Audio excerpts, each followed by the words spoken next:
Testing, testing, 1, 2, 3. You really didn't have to say it that close to the mic. Yeah. The mic is designed to pick things up from Here. That's why it's going to be reasonable really loud. distance. Okay, well, you need to start the show. Oh, I'm Lorelei, and this is my dad and my uncle. Do we have names? No. Remember, this is also a podcast, so everyone doesn't see everything. Oh. To my right, I have my dad. To my left, I have my uncle. Whose name is... Uncle is Uncle Rich. And I'm Gerry, the dad. And what is the show that you're hosting? Questions. No, it has a name. We have a YouTube brand. Chemist Channel. Chemist Channel. The All Chemist. The All Chemist Channel. Thank you. Okay. Take it away, Lorelei. Yeah, why are we here today? What are you going to do? I have a few questions for you. She's pointing at both of us. How big is space? How big is space? Well, I am reminded in my initial answer of my father, your grandfather, who was very good at insulting his kids when he wanted to. Now, he was a great guy, don't get me wrong, but... Yeah, you would have... Okay, we're back. They won't even know we were gone. But we were gone because of a stupid cat. So my dad, at one point, when I said something that he found especially dumb, said, "Your head is less than a vacuum." Which... that's a real tough concept to wrap your head around. Since a vacuum is nothing... How are you less than that? Well, there's stuff in the vacuum. No. No. By definition, it wouldn't be a vacuum. Right. A vacuum is nothing. So how can you have less than nothing? Also, nature abhors it. Blah! Vacuum! Anyway, so your question, how big is space? So it's as big as it is at any one moment. So you know about the Big Bang Theory, right? Not the TV show, but the actual Big Bang Theory. You don't know about the Big Bang Theory? No, I do. Okay. Well, it's almost 100 years ago now, but a Catholic priest who's also an astronomer looked at Einstein's theory and said, you know, if you're right about this relativity thing, then all of matter started from one thing, one infinitely dense, you know what density means? Yes. Okay? One infinitely dense point in space. And then everything exploded out of there. But was that... I'm sorry, I thought it was Hubble who saw that galaxies were racing apart from each other. Okay, Hubble gets credit for this way too often. Okay. What Hubble did was he showed that our monk, our priest, he's a Belgian priest, George Lemaitre. I'm not sure if that pronunciation's right, but it's close enough. He made He's probably not listening. His relatives are. He did the calculations, and then Einstein, it's first said, you're something like your theory, your math is good, but your theory is stupid. Hey, cat, move it. And we're back again. Again, didn't know. There's another cat interruption. The same cat. But then, so Einstein makes fun of the theory at first, but then, and as a matter of fact, the Big Bang theory, the name the Big Bang came as a way of mocking what Lemaitre had come up with, because you're like, oh yeah, there was a Big Bang, and then everything came into existence. So Einstein eventually says, you know what? No, you did it right. You did it right. You're correct. And then Hubble shows through observation that is in fact what's happening. The galaxy, everything's flying apart from each other. If everything's flying apart from each other, everything started at the same point. That's the point. Well, what's the point? That's infinity. Yeah, that would have been everything. Now, this raises a couple of interesting questions, if you're interested in astronomy. Because, one, if everything started at one point in one space, that's one yawn, what happened before that? Nothing. Or everything. That's So it's what a lot of people refer to the Big Bang is the day without a yesterday. So the first day ever. Ever. Ever. So time didn't exist before that.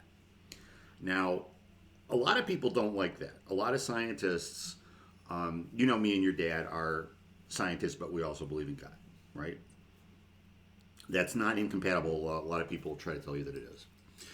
A lot of scientists didn't want that because you can't come up with a rational explanation how you could have a day without a yesterday.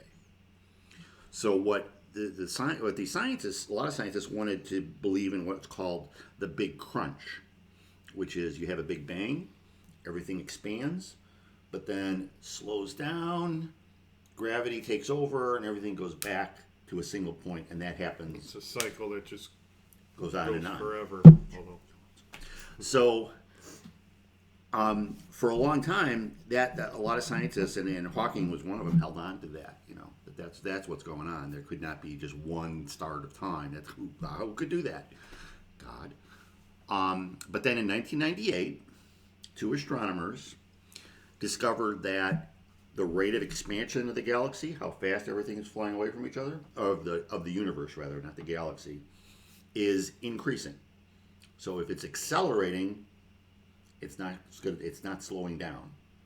And that means there's only one Big Bang ever, one start of time ever. And eventually, when everything flies off far enough from each other, nothing will exist anymore. So we're trying to figure out what started it. well, we can go back to the Big Bang, but anything before that, we can't really, at this moment, use science to figure out what was before. What about four basic elements? Earth, fire, water, air. That just sounds like you're playing Dungeons and Dragons. You know, Napoleon said there was a fifth element too. Ice. No, It said ice and frozen. no. Well, Napoleon versus Frozen. I'm backing the Frenchman. Just saying. The fifth element for Napoleon was mud. Yeah, I can Well, see then that. why can't it just... It's kind of like this one internet game I used to play. It's like you have four elements to start off with, and you just use water and earth to make mud. So how does that make it so its own element? It's not. It's just that for a soldier, yeah, that was his clever Napoleon way of saying, back in those days when we all had to march on dirt roads, you know, everything changes when it rains and we get mud. I thought you were going to say the five elements is water, fire, earth, air, and electricity. That's interesting. But no, that's not where I was going. Not where I was going. It's okay You know, if you take the alchemist part of all chemists less seriously. Because you're getting very alchemy here. you know, the fifth That's the element name of the game. Well, there's a reason. was alchemy. Lil Alchemy. Oh, that's cool. Do you know what the alchemists were after? After what? What they wanted to do back in the alchemist times, which is like hundreds of years ago. Should we back up to, do you know what alchemists were? They were doing things that would kind of look like your level chemistry experiments now, but we didn't really have, as a society, a lot of chemistry figured out. We had some things, but we didn't have a lot of our basic principles or really know why things interacted. So some of it seemed like magic to them. And so as long as that was that wide open, it's like, well, when we add things to other things, we can change them.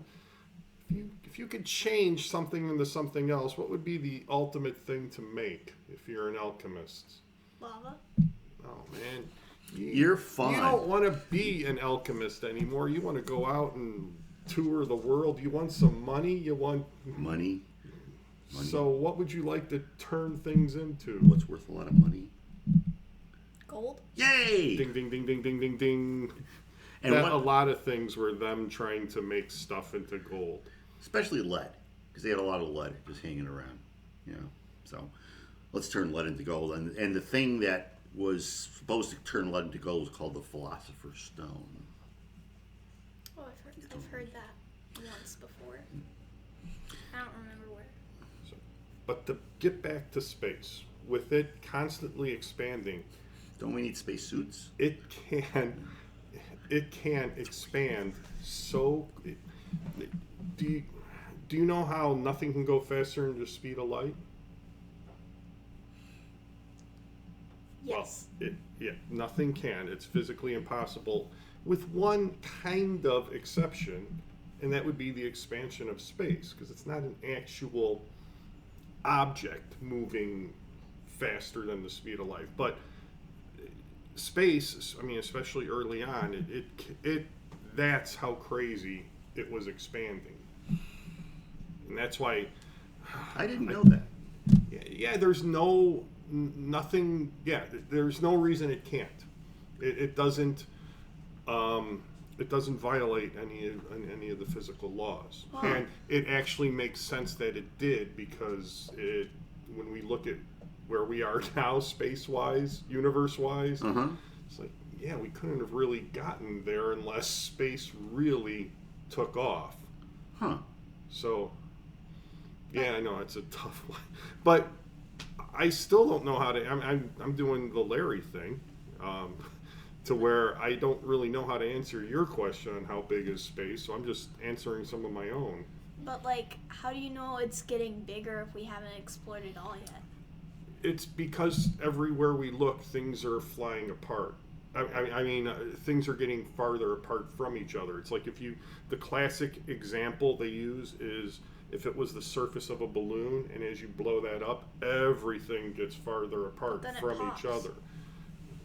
There's, Hopefully that doesn't And then- happen. yeah. Then a balloon can get smaller.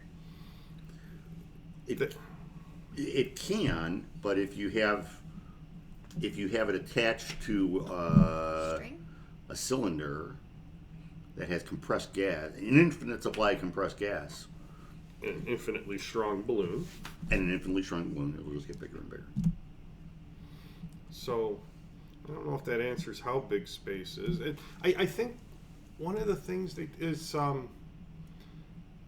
I believe there are things that we can. I'm going to get this either completely ass backwards. That we've measured things farther away than the age of the universe, and that would be an explanation because we've expanded. I have not heard that one either. Okay. No. Maybe I am taking the alchemist part of it seriously. You may be, yeah, I don't know. I know whenever they get the next space telescope into flight, so that it's supposed to be able to see back into the basically close to the Big Bang. But that's, I don't know what, that's been delayed like 10 years or whatever. Anyway, yeah, so it's, however big you think it is, it's bigger than that. And What it's if I been- think if it's an infinite? No, nature kind of hates infinities. Yeah. And abhors vacuums. Nature just likes that sweet spot in between. You want more on space? We can do more on space or I have morons other on space. questions. Okay. Why are some people afraid of vaccines? So, Have you been vaccinated? yes, Yes. you have. Did you save her umbilical cord? Some of our children have umbilical cords saved. Okay. I get the message. What? See, it grosses her out. She doesn't like the idea. You don't like that? I mean, why would you save an umbilical cord? Because if you got sick and we needed some stem cells, No. that's No. you could get them from there. No. It just By the way, preview, a friend of mine who went to college, that I went to college with, Ray Pierce, Dr. Ray Pierce, is actually doing stem cell research and has volunteered to be a guest, so to talk about stem cell stuff, Oh, wow. which I think is So- neat. Yeah. Look for that in the future, listeners and viewers. In the future. So why are some people afraid of vaccines? So you get vaccinated because there are diseases that back before we had modern medicine would regularly kill kids. Chickenpox. Measles, aka rubella, mumps. Yellow fever. Yeah, yellow. I don't think you get vaccinated for that anymore, but yeah, yellow fever. Where did you even hear of yellow fever? It's pretty cool. We wrote a book about it in 5th grade. Ah, all right. It was really sad. Do you know John Bell Hood from the Civil War? General? Yeah. Okay. I mean, I recognize the name. Uh, I know he was a Union guy. no, he was not a Union guy. So All right, I don't know that. him. All right. Confederate general, very, very brave, but he had a really lot of bad luck. He one battle, I think it was Gettysburg. He had his arm shot, so it was useless. And then another battle, he had his leg shot off. And then after he lost like the worst loss of any Confederate general in the Battle of Nashville. And then after the war, he was with his family. I forget how many kids he had, but his entire family got wiped out by yellow fever except for him. Good Lord. Yeah. I don't know if somebody's wrote a book about John Bell Hood's life, but God, it would suck. Anyway, so you have these diseases that are, you know, diseases come in two flavors. There's bacteria, and we have antibacterials like penicillin and other things that can deal with bacteria. The other kind of diseases are viral.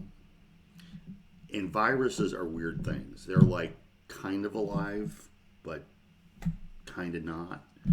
And we don't really have a whole bunch of really good antivirals. But one way, the best thing to fight viruses is your own body. And the best way to get your own body to recognize a virus and have the right tools to fight it is to vaccinate you. So it says, hey, we're not going to give you the measles, but your body's going to get this little dose of something that looks like it, and it's going to recognize as the measles come Because around. your immune system fine-tunes its defenses based on what it's being attacked with at the time. So if your body sees like an inactive measles germ virus, then it knows how to tool up and make things that will defeat that. And the fact that it's inactive keeps it from, doing its measles thing. Yeah. So it's like when me and your dad were growing up, we were like at the very end, 5. No, actually 6. 6? Okay. You 6. missed on. So we were at the very end of a period where there was a disease called polio was getting wiped out. You know about polio? Okay. Some of the viewers or listeners may not, so we should probably explain it to them. Okay. Do you know who the president is who had polio? The JFK? Ooh, so close. No. Roosevelt. Yes. Which one? Yeah. It's More I specific, know please. which one. Franklin Delano Roosevelt. Excellent. I like how when you think, if you're listening to the podcast, when she thinks, she leans back and her eyelids like do this fluttery thing. It's like, really, it's like she's Data in Star Trek going into some self-diagnostic mode. Or she did a good job of suppressing that yawn. No, I always think when I think of JFK, I always immediately think of Roosevelt for some reason. So Because that's why he's I said FDR. JFK. They're the initial presidents. Yeah, it's weird. Anyway, what were we actually talking about? Oh, so polio, was it childhood encephalitis? Is that what they call it? It's short for something else. It doesn't matter. It would paralyze a part. It was a viral disease that would paralyze a part of your body. But we came up with, Jonas Salk called me in one day and asked, hey, what should we do about this polio thing, Rich? We came up with a vaccine to prevent people from getting polio, and now it's basically one of those things that's wiped out. Yay, us. So vaccines are good things. Vaccines also have an element called mercury, not the planet, an element. So you know what mercury is, right? It's one of only 2 elements that's liquid at room temperature. I know you don't know the other one, but we'll see if Gerry remembers. That would be gallium, but sometimes people argue and try to make bromine one of them. Very nice. My second guess. Bromine? Okay. Bromine's close, but not really. Anyway, so mercury was recognized a long time ago as being an especially toxic element. So you've heard the expression Mad Hatter? Yeah, from I think they mentioned it on It's an Alice in Wonderland. Alice in Wonderland. Yeah. I was gonna say the Wizard of Oz, but I didn't mean that. I knew you didn't. That's why I, kicked in there for you. So the reason hatters had a reputation of being mad is because they used mercury to make the hats. That was part of the hat making process back in. Father Perrine would tell us that, he was my chemistry teacher in high school, that they would chew on the felt brim to treat it, and they would do that. They did it with mercury in their mouth. It was the way to grind the mercury into the felt, because who wouldn't think of going with the teeth? Ugh, I didn't know that part. Yeah, that's... Well, that explains the madness. You don't think they'd last a week doing that? Yeah. So it was recognized mercury has toxic qualities in fairly small doses, but mercury is an essential part of these vaccines. And some people decided, based on one study, and this is how, in the internet age, you can just have one stupid thing said by a seemingly authoritative person like your dad. And Hood was a union guy. all of a sudden it becomes it becomes actual truth for so many people. So this one study that has been thoroughly discredited, thoroughly shown to be absolutely wrong, said that mercury was the cause behind autism. So then a bunch of people decided, oh, we can't use vaccines anymore because mercury causes autism. And that persists to this day. And there are people who just are completely unwilling to be convinced. Isn't that it this is all even bull. morphed into such, because the mercury is part of a chemical that's a preservative, am I correct there? I believe that's right. And I think some of them don't even have that. But now it's people have anti-vax on their tiny brains, and so even when it's one of those, they still they won't buy into it. It's become a thing. I weep for your generation because this is going to be more and more of a thing. You're going to have more and more bad generations. So you just always listen to anything me or your dad tell you and What about everybody. my mom? Oh, God, you better listen. All right, what else you got? My next question, drum roll please. Can we cure cancer? How much I'll time say are you that giving slower. us? Can we cure cancer? I am going to give I mean, you 10 I was minutes and going to 20 watch seconds. the football game when do you want it cured? 10 minutes and 10 seconds. It's just So tough. we're already curing cancer. Wah, wah. But is it cured? Depends what kind of cancer it is. Cancer's not one thing. Yeah. Cancer is, there's, God, we should have a Tom Sheriff song for this. There's skin cancer, brain cancer, bone cancer, Okay. stomach cancer, pancreatic cancer. I'll pick one cancer. Okay. Brain cancer. We can, depends how developed it is. So Let's say it's brand new. probably. So How? you know at least one person who's had cancer. Who's that? Girl in my school. Okay. How about sitting at this table? You. Yes. So I had a patch, a melanoma, a skin cancer, what they call a melanoma on my back. When my daughter, Sarah, was about your age. And the doctor looked at it and said it's benign, which means there's benign and there's Malignant. malignant. So if it's malignant, it means it's spreading, it's doing bad things. But if you catch it when it's benign, it's usually not a big deal. It's before it does anything bad. So we caught it when it's benign. He says, you just have to have surgery to take it out, and they did. And I think Sarah was 13 because it was only until after it was all done that I told her about it. And she was like, why didn't you tell me when you found out? I said, well, because it was happy cancer. It wasn't bad cancer, it was happy cancer. You don't get to sit at the survivor's table with that. No, of course not. But would you be very mad if your dad did the same thing? Not told you until it was all over? Well, I think I'd probably know because he'd be out of the house more. No. He wouldn't? No, it was an outpatient procedure. What Rich is saying is this is really showing how they're not all the same. It's not that was an outpatient procedure. I mean, I spent more time in the hospital with the stupid kidney infection by far. But then there's the cancer where you need the radiation treatments and you're going through the chemotherapy. I mean, there's just different levels is the point here. And I think you're thinking of the real badass ones. But even that, I would rather know you'd than rather not know. I would think you would. Because, like, it's kind of, I don't want to say rude, but, like, I kind of want to know if something happened, like, while it's happening. Yeah, I can understand that. Do you ever worry about your dad having diabetes? No, not really. No? Because he like had it for so long. Sometimes I just forget because he knows how to handle it well.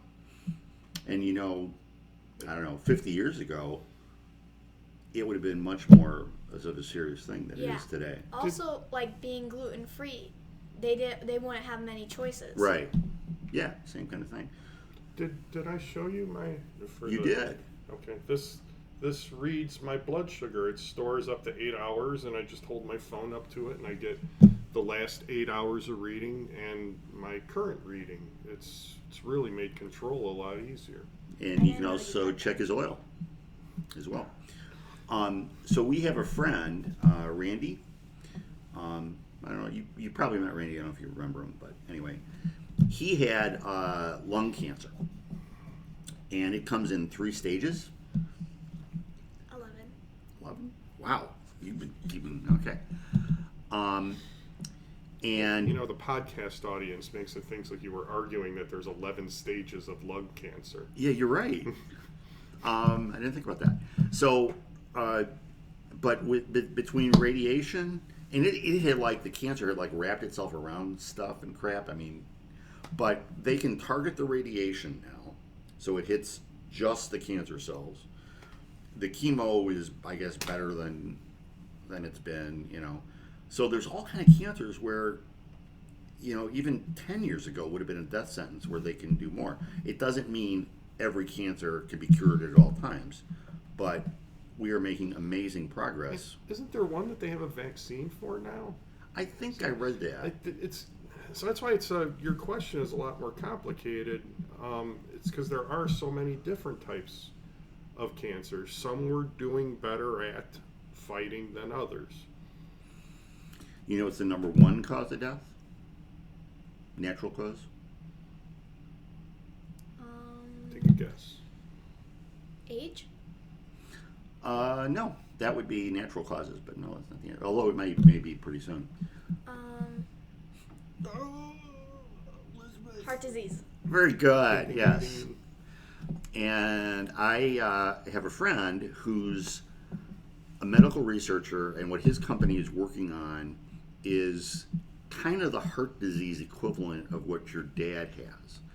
It would be something you would install in your heart, and it would know when things are not working right. Nice.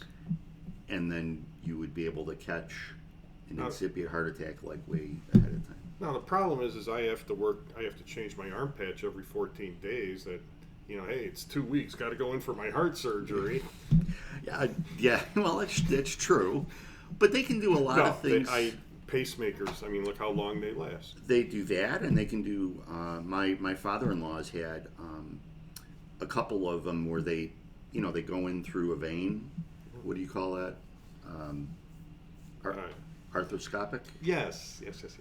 So they don't always have to open your heart anymore, which is just phenomenally amazing as well. 12. 13. 13, damn. I'm just not paying attention. No, I'm doing it to my dad. Yeah, she's been hiding some of the yawns. Ah, okay. Nice.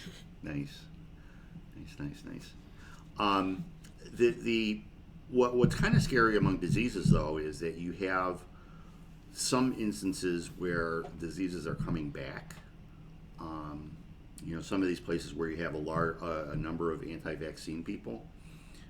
We're seeing outbreaks of measles and chickenpox. So that, I don't know. For us as chemists, it's kind of scary. But a lot of people look at progress and are afraid of it. I think progress has generally been for the good. And I think there are people who live in countries, third world countries, who would love to have the kind of problems that we have. Right? I mean, there's people who can't even get clean water.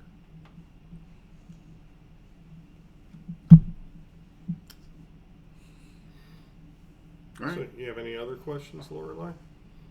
Go off topic. No. No, all questions I've ever had have been answered. Yeah, this is part of a host's duty. You got 3 minutes to fill. You got to come up with something. And it won't be on. And we're back! So, my next question is, why are cats buttholes? How about you take this one? All right, first of all, you have limited experience. We have 2 cats at the moment, and they certainly qualify. But One of them does. Before that, we had some quality cats, and especially Miles, poor Miles, who died early. Checkers? Checkers was a quality cat. Really, every cat we had before these. Do you remember the Checkers song? Me? No. Your dad? I absolutely do, and I find myself singing it at times, but I'm going through, it's not stage fright, but I'm freezing up. There's a word for that, too. Oh my god, wait, it started a new video. That's okay. Oh, okay. Yeah.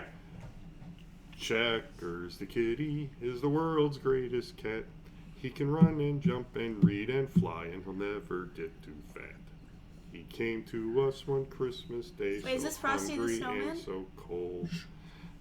But Bunny gave him food and love, and now he will grow old. To be Checkers the kitty, he's the world's greatest cat. He can run and jump and read and fly, and he'll never get too fat. Checkers. Yay! See, now, if a cat is worth singing about, it's not a butthole. So, I didn't say, why are all cats buttholes? Oh, why are ours? No, just, yeah. Well, yeah. Oh. Well, Toby was kind of it's almost a psychology study. Psychiatric. You're probably right. What had happened is we got 2 cats as kittens. One of them was Miles, one was Toby. Miles was a very, very good cat. He'd sit on my shoulder like I was a pirate, and he was a parrot. He was fun. But he was the alpha cat. And then he died early. He had some kitten disease. And it was sad. We tried our best. But that also put Toby into the alpha position when we got the new cat. Because he was the one who had more experience. Yeah, and survived. And so he's not really set up for that job. And I think that puts a lot of pressure? Whatever the cat equivalent is. He's leader. He really like shouldn't be in charge, but he like is. Like a king at a baby age. So it's not hard to irritate him. He doesn't belong doing what he's doing. He doesn't have many worries. He has everything at his little paw fingertips. Well, like the vaccine, sometimes people or cats so he's who are basically buttholes make up problems. He's the cat equivalent of Adam Schiff, is what you're telling me. That's a much better way to put it. Thank you. Yes. Just alienated half of our audience there. Thank you.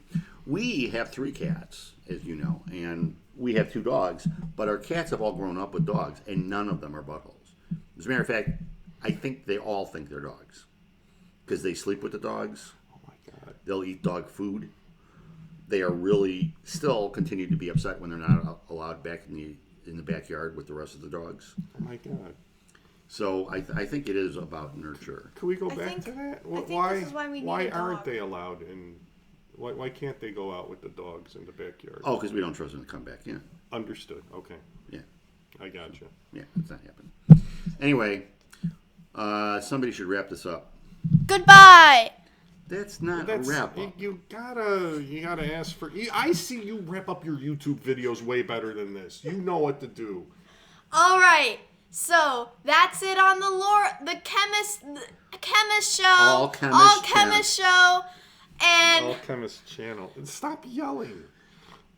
Subscribe. goodbye from me, Lorelei. Subscribe, turn on notifications. And also email us if you have a question at The Alchemist channel gmail.com. .com. Bye. Bye.